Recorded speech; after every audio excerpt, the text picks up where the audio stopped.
Oi pessoal, tudo bom? Hoje eu trouxe a professora Fernanda Rabelo aqui para tratar um assunto que nós já mencionamos em momento anterior, ser de extrema importância, que é as circunstâncias relacionadas à figura dos dependentes na Previdência Social. Como a gente disse, a condição de dependência ela tem um limitador de idade, mas ela pode ser solucionada também por intermédio da interdição. Então a Fernanda vai nos explicar um pouquinho como funciona essa ação na prática. Fernanda, a palavra é tua. Tudo bem, pessoal? Então, aqui atendendo ao convite da professora Marta, o que me honra muito, eu venho conversar um pouquinho com vocês sobre a interdição, porque hoje a gente tem uma ótica um pouco diferenciada do que se tinha até 2015, né? Nós tínhamos uma interdição dentro do Código de Processo Civil e do Código Civil, mas que tinha uma ótica voltada à proteção de uma pessoa absolutamente incapaz. Hoje a gente não tem mais essa ótica depois da Lei 13.146 de 2015, que é o Estatuto da Pessoa com Deficiência, porque a ótica hoje ela é muito mais protecionista do vulnerável. Ou seja, né, a gente tem que entender que no Brasil nós temos a ótica de que toda pessoa é absolutamente capaz até deixar de ser. Né? Eu nunca posso presumir uma incapacidade. E essa incapacidade ela só vai ser declarada numa sentença através do processo de interdição. Tá? E hoje alguns autores discutem se eu posso chamar de processo de interdição ou se eu posso chamar de processo de curatela. Isso é uma discussão bem grande, mas no final o resultado é exatamente o mesmo. Tá? Então o que a gente tem? A gente tem um processo que vai buscar delimitar, né, a incapacidade da pessoa. Então, a sentença, ela vai ter que dar esse norte para a parte. Inclusive, eu até trouxe aqui, né, uma colinha que tem uma posição de uma doutrinadora que é muito importante, que diz assim, ó, eu acho bem importante, ela diz assim, ó, para que uma pessoa com deficiência mental ou intelectual tenha acompanhamento para praticar atos jurídicos, e esse acompanhamento vai ser do curador, né? É preciso detectar o impacto da deficiência em sua vida, para verificar a necessidade e a intensidade do apoio que não implica na perda da capacidade. Por quê? Porque hoje o cerne da valoração jurídica funda-se no discernimento necessário e não no diagnóstico médico de deficiência psíquica ou intelectual, além da pessoa com deficiência poder expressar a sua vontade com funcionalidade. Então, na realidade, hoje a sentença ela não é para declarar a pessoa incapaz, é para dizer o que ela pode praticar sozinha e o que ela não pode praticar sozinha. Na realidade, a intervenção do curador hoje é muito mais para administração de atos patrimoniais, porque na realidade a pessoa curatelanda ou curatelada, ela vai poder praticar atos pessoais. Uma coisa que as pessoas ficam muito impressionadas é quando a gente tem o seguinte, um interditado já, ele pode casar? Pode. Ah, mas ele não pode movimentar a conta bancária dele. Mas acontece que o casamento é um ato pessoal, né? E a conta bancária é um ato de administração patrimonial. E via de regra é isso que ele não pode praticar, né? Então, assim, a gente tem uma previsão até no Estatuto da Pessoa com Deficiência do pedido de auto-interdição. Mas isso não veio replicado no CPC. O CPC de 2015 ele foi aprovado antes do Estatuto da Pessoa com Deficiência, mas foi publicado depois. E isso nos gerou esse problema. Então, a gente tem a previsão no Estatuto da Pessoa com Deficiência para o pedido de auto-interdição, mas não tem o regramento no CPC, e aí isso não está sendo praticado. Então, assim, como é que o processo se opera, né?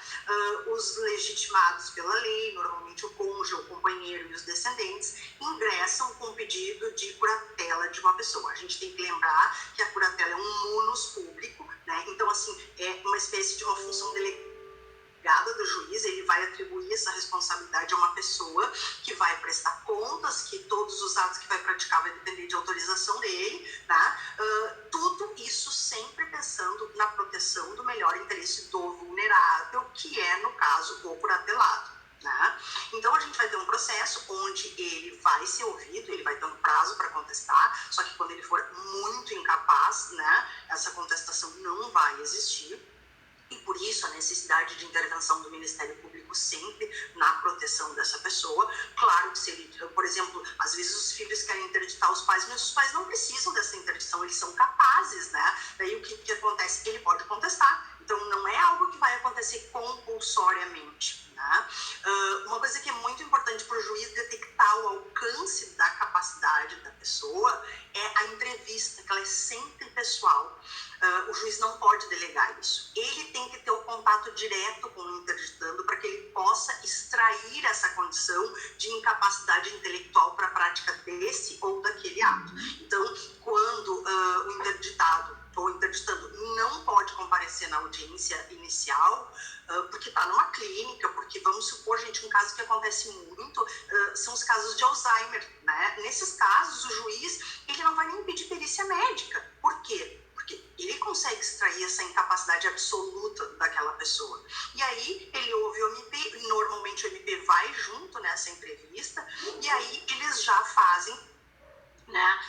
O MP faz o parecer e o juiz já diz que vai dar pela interdição. Só não esqueçam o seguinte, normalmente a gente vai ter nesses casos a intervenção da Defensoria Pública no interesse do interditando, que vai negar dizendo que não, que ele tem condições, mas sempre na proteção dele. Né? Então esse processo, ele é um processo um pouco lento, mas isso não impede que seja nomeado um curador provisório que vai poder praticar esses atos desde logo, mas sempre na proteção dessa pessoa e sempre fiscalizado pelo juiz.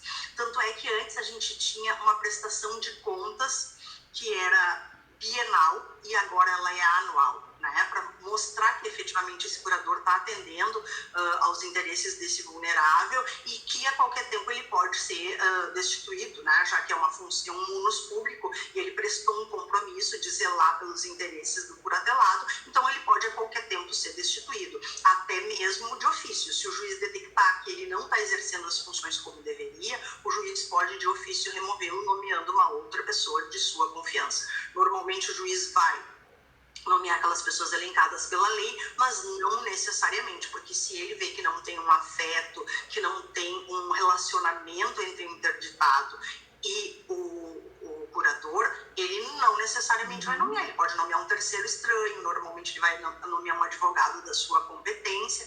Assim, ó, o que o estatuto modificou mesmo foi que antes a gente dependia muito de uma perícia médica, né? O juiz, ele fazia essa entrevista, mas ele só dizia que a pessoa era interditada se tivesse um laudo do INSS. E às vezes, quando o laudo era tão forte, ele nem fazia essa entrevista, né? Hoje não.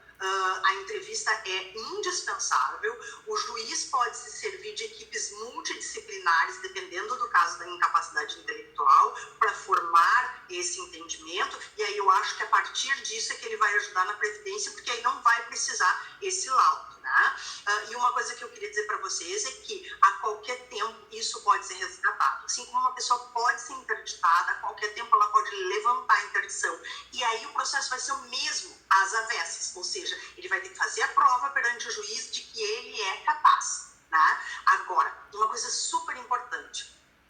Quando uma pessoa é interditada, ela altera o seu estado civil de pessoa natural. Porque hoje eu sou brasileira capaz, né? Presumidamente. Agora, se eu for interditada, isso vai alterar o meu estado civil, porque eu vou ser brasileira relativamente incapaz. E aí isso vai ser averbado no meu registro de nascimento para que goze de eficácia erga omnes, para que as pessoas possam saber quais são os atos que eu posso praticar validamente ou não. Por exemplo, se eu vou celebrar um negócio jurídico que tenha por objeto direito real imobiliário, eu tenho que apresentar uma certidão atualizada de estado. E essa certidão é que vai demonstrar terceiro, né, se eu sou uma pessoa apta a praticar aquele negócio jurídico sozinha ou se eu dependo da intervenção de um curador que vai responder pelos dados. Na prática, hoje, a gente entende como representado apenas o absolutamente incapaz, que é aquele que não completou 16 anos. Né? 16 anos completos, eu já sou relativamente incapaz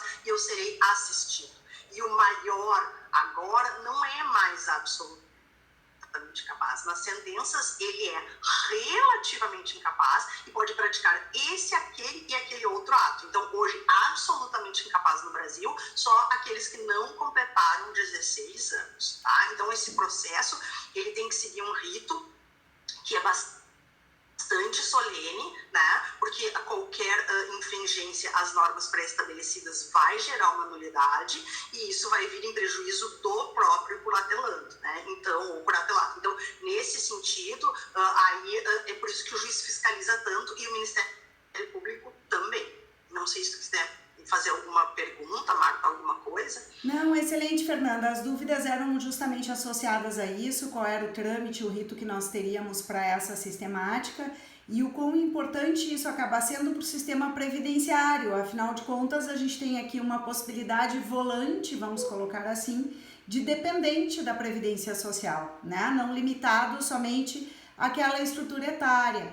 E eu comento com os meus alunos, Fernanda, que a gente tem percebido esse uso da interdição com muita frequência para aquela figura dos filhos dependentes de drogas, né, ou pródigos nas estruturas que acabam tendo uma necessidade da sistemática de interdição como uma maneira dos pais tentarem protegê-los economicamente na eventual ausência dos pais, né? Sim, então, porque depois acaba que os pais vêm a falecer pela idade e aí a gente não tem um substituto assim que vai garantir isso. E aí é por isso que nesses momentos o juiz nomeia um curador dativo, que às vezes é melhor do que familiar. Eu tive um processo em que uma meia-irmã de uma pessoa foi nomeada de curadora e ela gastou todo o dinheiro da irmã. Sim, imagina. Todo o dinheiro da irmã.